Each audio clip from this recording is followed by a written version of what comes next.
Welcome to the Jack Mountain Bushcraft Podcast, episode 64. Welcome to the Jack Mountain Bushcraft Podcast with your host, Jack Mountain Bushcraft School founder and master Maine guide, Tim Smith. I'm your host, Tim Smith.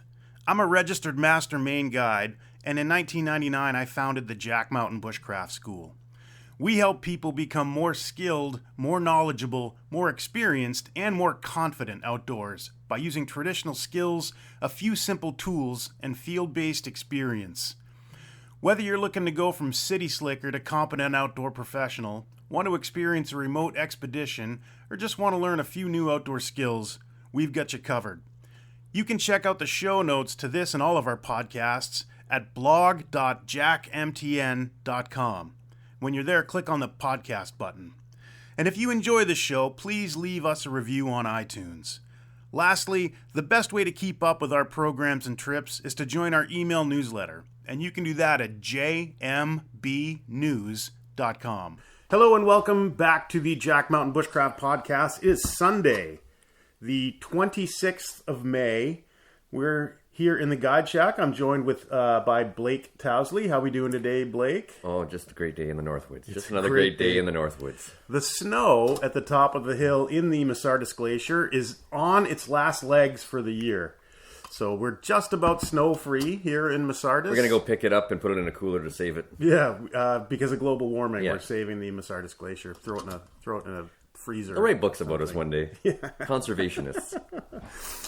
Yeah, and today we're going to talk about local knowledge.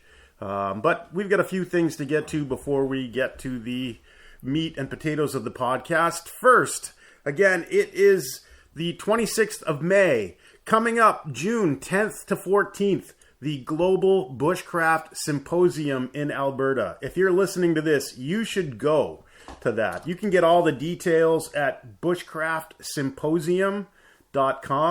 A lot of our friends will be there attending and presenting. I know neither of us can make it. We're way out here in the East Coast, and it's just a long way to Alberta. I can't make it. Currently in the middle of just finished week 4 of the spring 2019 Wilderness Bushcraft semester, and just can't get away, but will probably be kicking myself for the rest of my life for not attending. I may even invent a machine that can kick me so I don't have to do it because I'm, lazy. Pretty lazy. Yeah.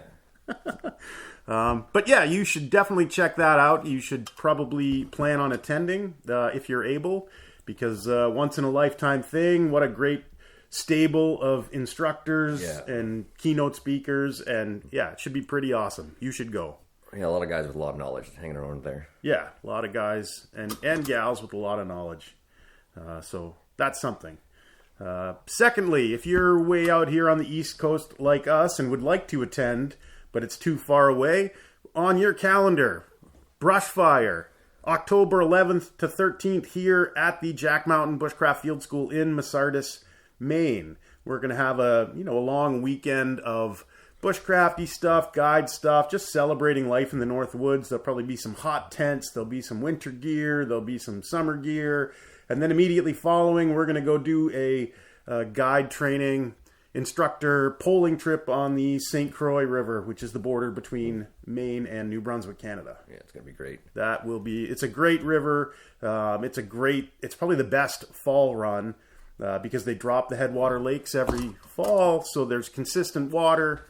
Really great. We'll do an 18-mile long section, lots of polling, lots of easy white water, and a few more challenging bits thrown in, but a lot of learning going on that trip. But yeah, so if you wanted to go to Global Bushcraft Symposium, couldn't make it, yeah, maybe come to Brushfire, but you shouldn't miss the Global Bushcraft Symposium. It'll probably be pretty awesome. I think Christopher's doing a lake trip the same time as the St. Croix polling. Yeah.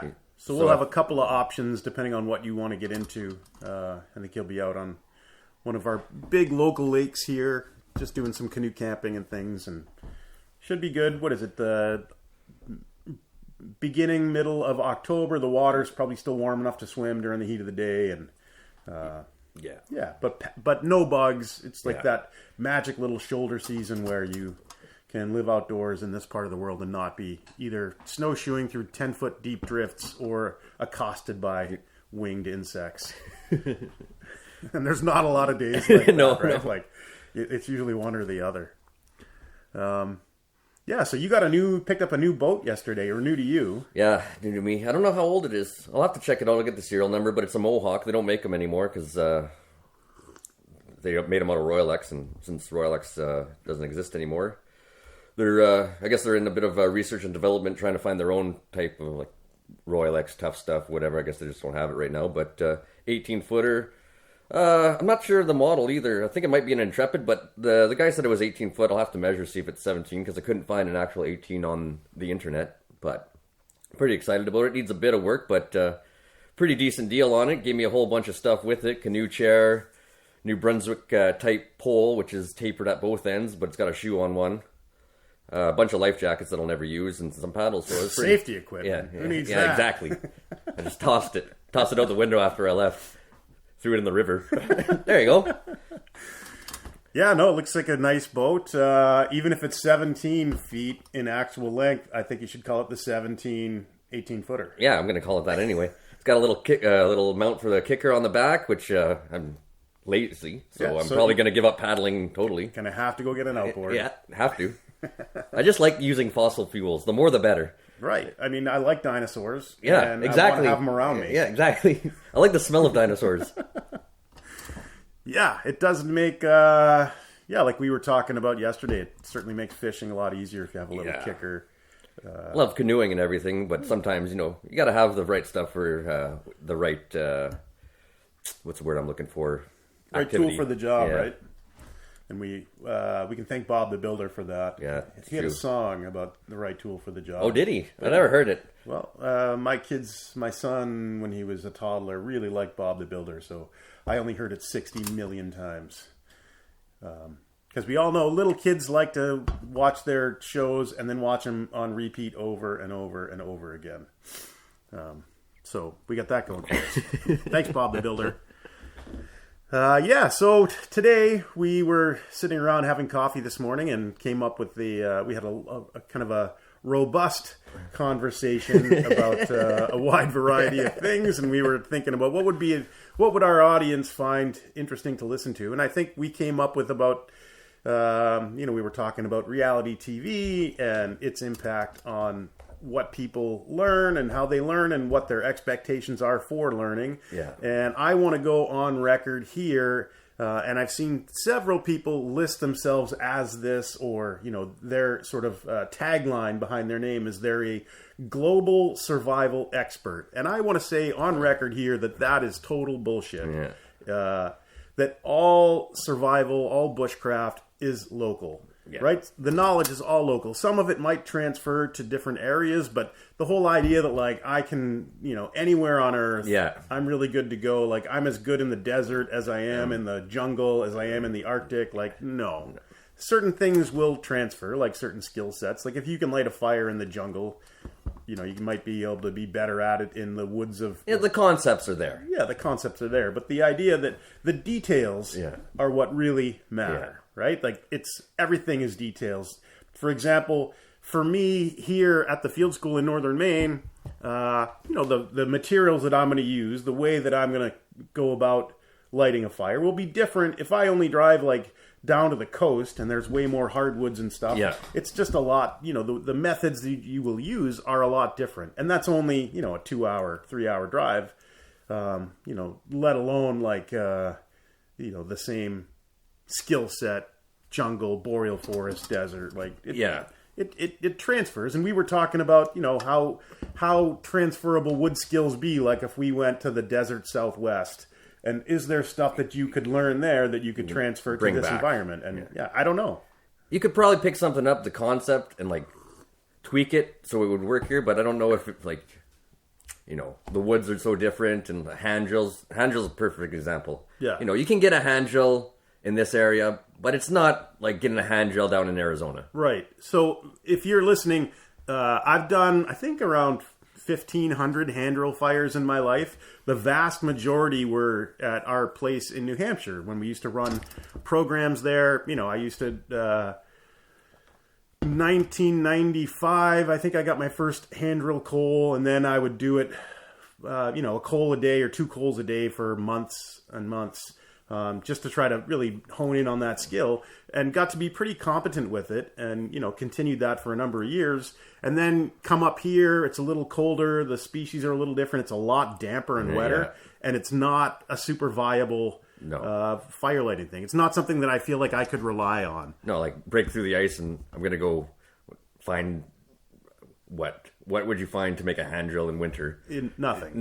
Yeah. If you're along the railroad tracks, like if you're planning, I'm like, I'm not going to bring a lighter. I'm just going to, if I fall through the ice, I'll just whip up a hand drill. Yeah. Tell me how it goes. Yeah. I'll be interested to hear the story. Come to my funeral because I will be dead. But things like that. So the idea is that the not only the different skill sets, but the details that make the skills work. It's all localized. It's not the idea of again, you're the hand drill expert, and you're going to go to the Arctic and do it, and go to the jungle and do it. And no, that's just not how stuff works.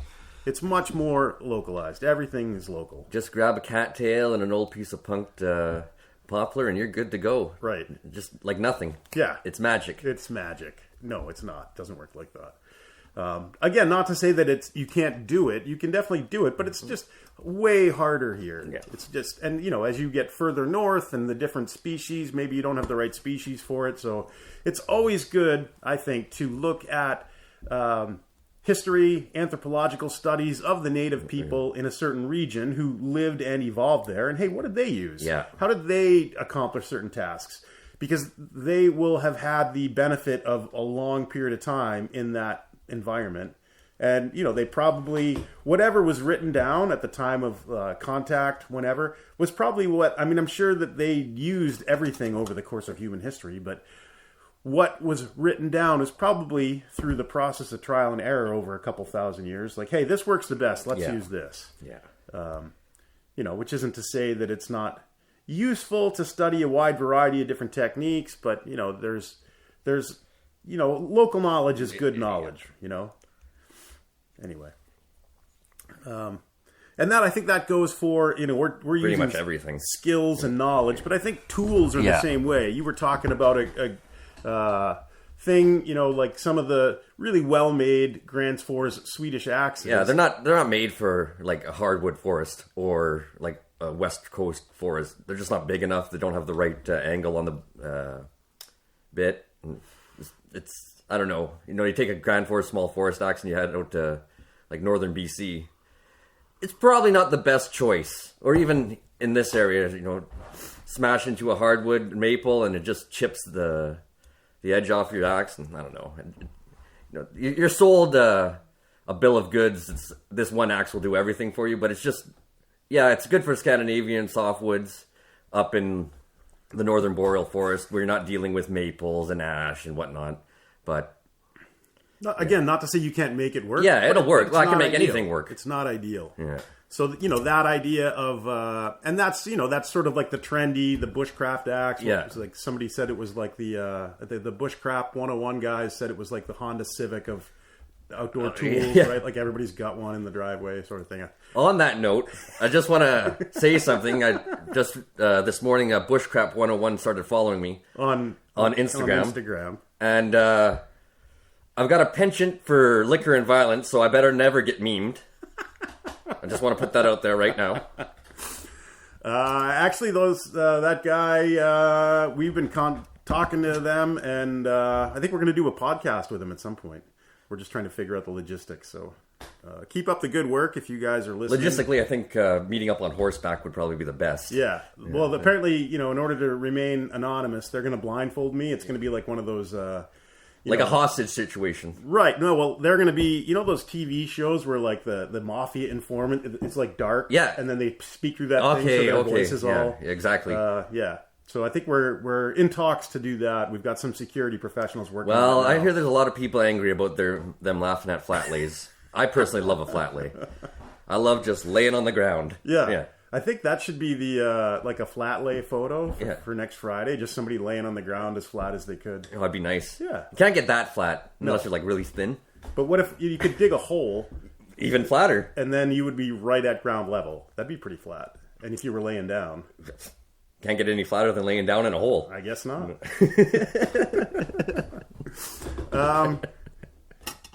Yeah, but so the idea of like the one axe that's the best everywhere in the world, the one tool, the one knife. Or that you only need one knife. Yeah. I mean, you don't need 700 different knives, but if you've like if I'm carving wood, I want a knife that's going to be a certain way, and if I'm filleting a fish or something, maybe I want something a little bit different. Again, like I've cleaned a lot of trout with any knife, but the idea of just this is the only thing you need to get everything done. And again, with tools like with axes, like we were talking about, with skills and skill sets, maybe look at the history and the anthropology. With tools, for example, here in northern Maine, I like to look at, guys lived in these woods and made their living cutting wood with an axe for a number of generations. What kind of axe did they use? Because maybe that's the axe that you would want to use. Right, because, through trial and error, they probably had a whole bunch of different ones, and then eventually they settled on what's now kind of known as the Maine pattern axe, like a real simple triangular, no bells and whistles. And if you find some old ones, real good steel. But yeah, that's probably a good starting place rather than, hey, this is the number one global bushcraft super axe, or that sort of malarkey. Don't believe the hype. Yeah. I think it was Public Enemy. I'm not sure. I'm not up on my country music knowledge. 80s rap. 80s rap. Yeah, don't believe the hype. Anyway, don't believe the hype. And we were talking too about, we have some mutual friends in the survival, TV industry. Season 1 of Bear Grylls' show Man vs. Wild. I worked on the Alaska Mountain Range episode as my official title was Survival Expert. Mm-hmm. But super guys, super nice people, just a great experience all the way around. And guys like that are on TV to entertain, but sort of the myth that they will portray is that, they're out there kind of by themselves. They know everything about every environment. So that's another little bit of this sort of global expert bit that it's a total myth. And if you ever, meet those guys, you sit down with them and have a coffee or something, they'll tell you, every time there's always a local guy who knows all the local resources. Because I think it's beyond the ability of one person to know, What, you're just going to be studying, like how much money do you have to travel to these places and just live off the land for various amounts of time? Yeah, and it takes a long period of time to learn one place. Exactly. So to think that you have I wouldn't consider myself an expert of the boreal forest, and I've lived there my entire life. Right. So the idea is so you don't know every plant, everything. Yeah. But then to think you know that for multiple locations. Yeah, exactly. It's ridiculous. It's ridiculous. Yeah. And those guys, I think the TV guys would agree with you. Oh, yeah. Because, they understand what their job is. Well, they're entertainers. Yeah. That's what I don't understand. Like, people I can't believe what he's teaching people. Right. If you're taking what Bear Grylls does seriously, you're an idiot. Like, he's an entertainer. It's entertaining stuff. And he's probably a great guy, and he's an entertainer. He's a great guy, and he's really I don't understand, did you see what he did on his show? Yeah. You watch that movie? That guy did something stupid too. It's entertainment. Right. I don't know. Yeah, people need to kind of get over get over yourself. Get over yourselves with that, with pointing out the flaws of TV. TV guys. It's made to be entertaining. If you followed me and you around in the bush for a week with a camera, it probably wouldn't be that entertaining. No. Oh, they got up in the morning, built a fire, and had coffee. Oh, did they paddle there? Wow. They didn't tip? Yeah. Oh. It's not necessarily entertainment. Yeah, real survival stuff or real living in the woods. There's no drama. There's no excitement. Well, there's lots of drama. Well, interpersonal drama. But yeah, there's no drama. It would be bad TV. Yeah. Right? Yeah, wouldn't be interesting. Yeah, it would be boring. And since people that make these shows are probably in the business of making money. Yeah. Oh, we put together this great show about these two guys, and they went in the bush, and they had a really good time, and they laughed a bit and drank some coffee, and I think it's really going to do good. Yeah. Most boring TV ever. But I guess that's what YouTube is for, right? You can 15 minutes of you reading a book. Oh, what book's he reading? He stopped to check his phone. Okay, very nice. Yeah, that's great. And again, along those same lines, people were kind of piling on. I don't know if it still goes on. I'm kind of out of the loop with all that stuff. But, people pile on the guy whose face you see on camera. But he's not the guy calling the shots. He's not the guy writing the script. No. He's the guy who shows up. He's game. Yeah. The producer has the storyline, right? And they know what they want to get. And here's a guy, and I'll use Bear Grylls again, like, great guy, personable guy. And he's just game to do whatever crazy stuff they come up exactly. with. So, yeah. So he's not the one. Like, if you have anger at that sort of... Turn off your TV. Turn off your TV for one, but also realize that he's the face of the show, but there are a lot of other people behind the scenes who are coming up with these things for him to do. He's probably crying into his bag of money at night about your opinion anyway. No, I really liked Bear. No, not your opinion, just their opinion. Super guy. All of the stuff that I've had, all the interactions I've had with reality TV has been super positive, and we have an awesome track record here at Jack Mountain with our alumni going on and just hitting home runs on these shows. Sam Larson recently winning Alone, Ryan Holt, Yukon crushing it on Naked and Afraid time after time after time. Jens Rasmussen walking. I'd like to do Naked Africa. and Afraid, but just with another guy. I just think that'd be better. Yeah, just me and you do it, and instead of being in the bush, we'll just drive naked and go on a road trip. Yeah, but there can't be any toll booths because then we'd get arrested. I'll just charge up the iPhone and we'll go for a week in the bush naked. Just be fun. Yeah, the bugs would... Well, last week. The bugs would, yeah. Well, we just have to cuddle up. Oh. Wouldn't help with the bugs, but... Yeah. It would just help with morale.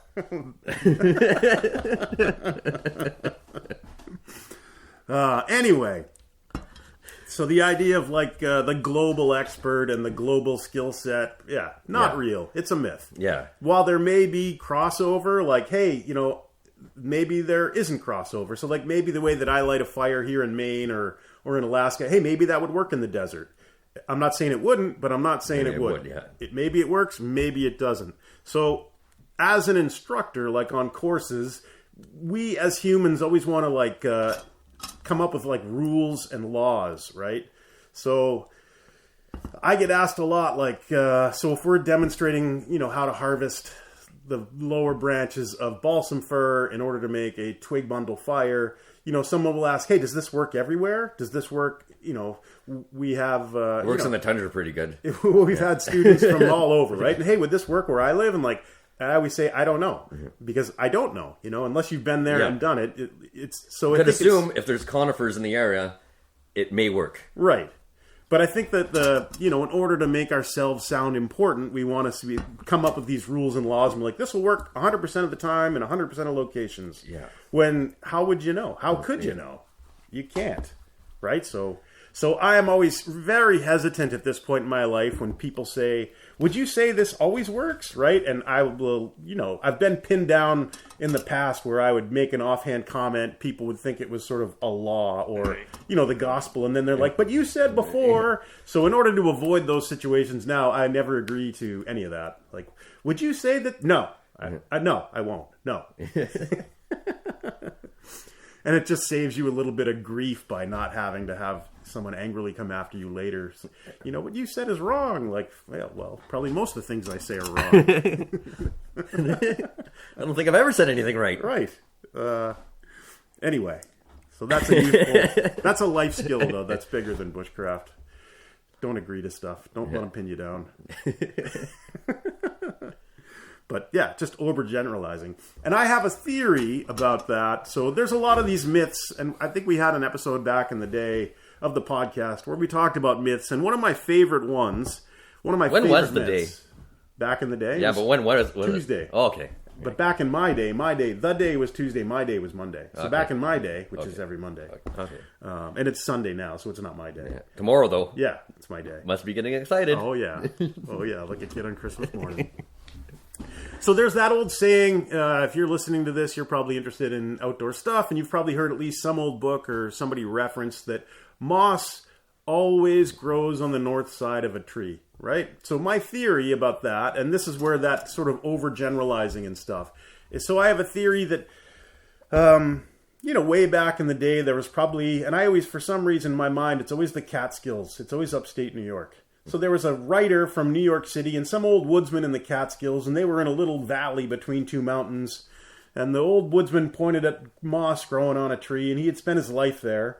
And he looked, and in that little valley, in that specific spot, maybe just on that specific tree, that old woodsman could use it to navigate by. And he pointed at it and he'd say, look, moss, it's growing on the north side of the tree, right? So, but the writer, in my mind, as I like to think of this story, the writer added one little word to it to make a generalized law about it. He said moss always grows on the north side of the tree. So to the woodsman who knew that specific locality, right? Yeah, moss grows in this little valley. Moss grows on the north side of the tree because maybe there's a cliff there and it gets no light from the north side. And, who knew?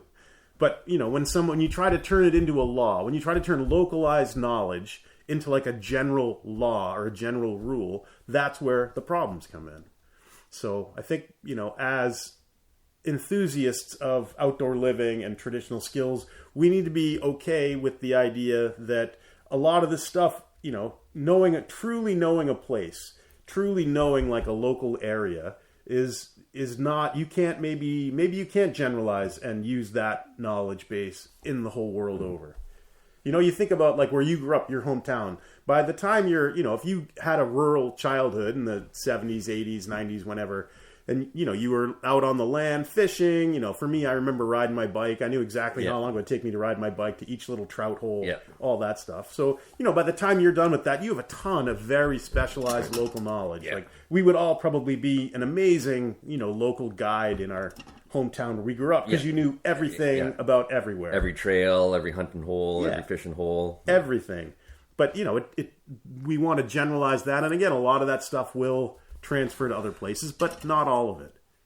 So that, I think that's important I think it's an important thing to make that, if you go on a course in the desert Southwest, you're going to learn some things that may transfer really well to where you live. Yeah, you never know. You never know. But you can't count on all of it transferring, And I think that's an important thing to know. Well, even just like the variations in snowshoes for different tribes in different areas, right? Like the snowshoes down here aren't the same as up in northern Quebec, right? It's just a different environment. Snow's different, seasons are different. So yeah, with snowshoes specifically, if you get old books on snowshoes, each region had their own like size and shape and frame style, and they were, well adapted to the local climate conditions.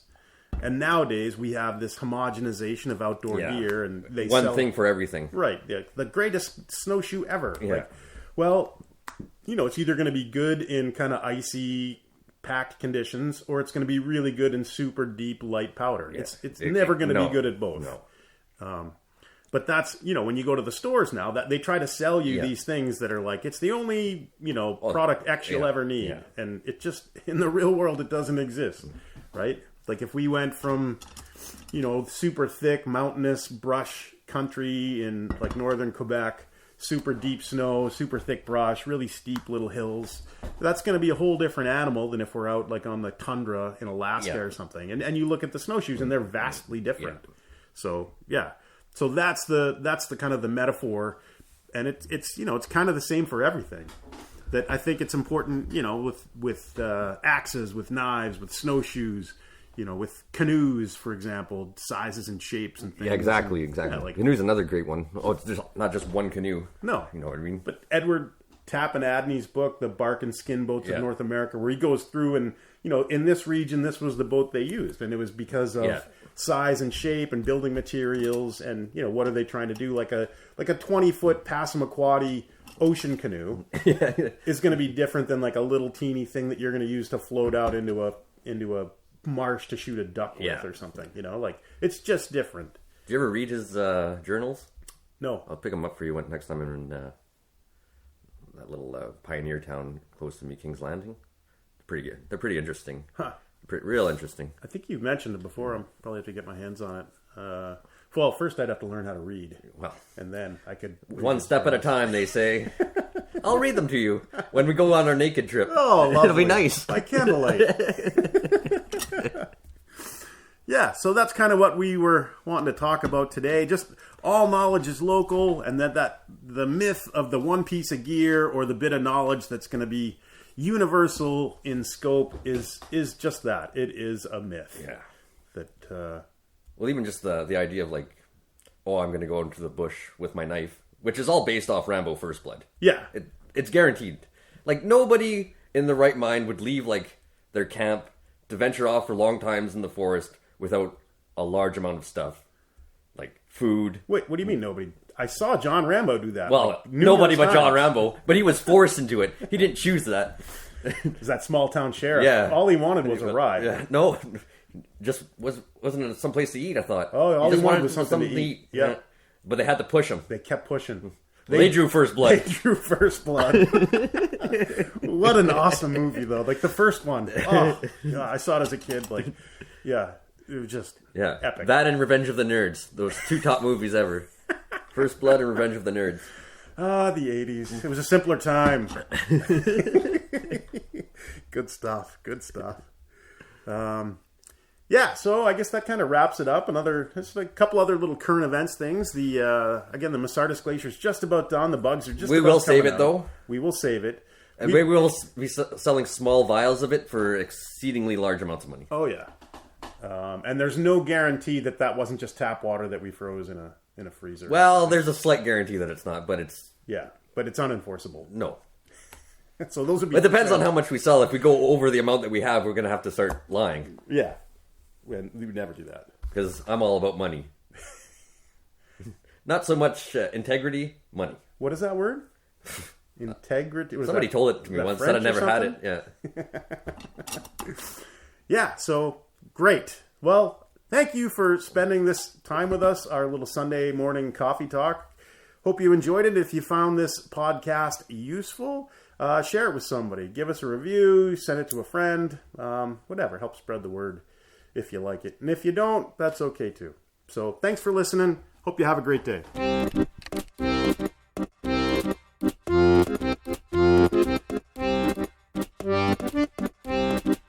You have been listening to the Jack Mountain Bushcraft Podcast. For more information on our professional wilderness guide training programs that are college accredited and GI Bill approved, visit us on the web at jackmtn.com.